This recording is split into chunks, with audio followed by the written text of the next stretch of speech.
Oh, hi, Scott. I was waiting for you to come back up, but this morning, where is your fire extinguisher? Why is that important? Because my tiny house, AKA my sailboat, is located on federal water west of Seattle. And at any time, I can receive some guests called members from the United States Coast Guard or other authorities that are authorized, and they will come aboard with a nice little tiny clipboard. And they will be looking at this clipboard and looking at a required list of equipment that I'm required for my sailboat or whatever type of vessel I have. And why is this important? Is it just because they want to harass me? Or are they bored?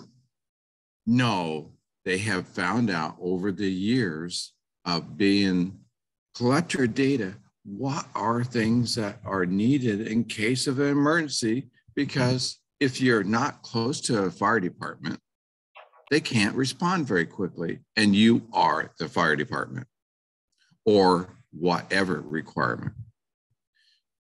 On a sailboat or on boats, they have found that the most likely thing that you'll be experiencing, according to the data, is electrical fires.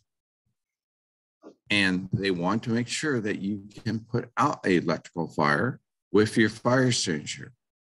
So they will be showing no PACOs on that subject.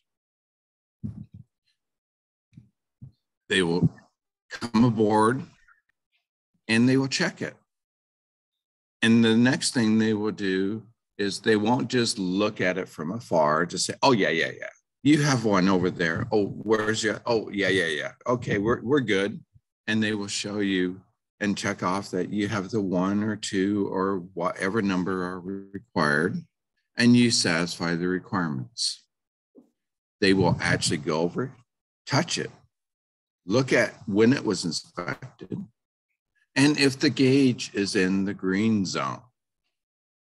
So how does this play into a situation where you're a homeowner or you are living somewhere and you want to make sure that you are safe?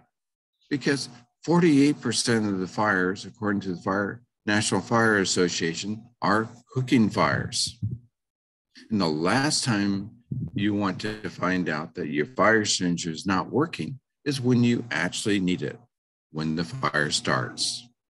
So this is where I call you to action to say, hey, take your fire extinguisher, pull it out at the back of the back. And I know that Greg has one in the back corner of his kitchen cabinet, and pull it to the front. But when you do so, pull it to the front and look at the gauge to see if it's in the green. If it's in the green zone, well, Greg would be doing the happy dance and everything else, but it might not be any good because you need to look at when was it. It should be good, but the surveyor that came and looked at my house, the inspector that looked at my tiny house, one of the things that she recommended highly is you don't sit there and just put it in the corner like Greg does. You actually pull it out, you look at it, you flip it over for a few hours to allow the chemical, the dry chemical in it to fall down by gravity. So it's not stuck as a blob when you pull that trigger. Because unfortunately, she has went to a boat and that happened. They pulled the fire extinguisher out, tried to use it. It did not work. So make sure you flip it over. Once a year would be good. In Greg's case, since he has so many kitchen fires, we need to have it more than once a year.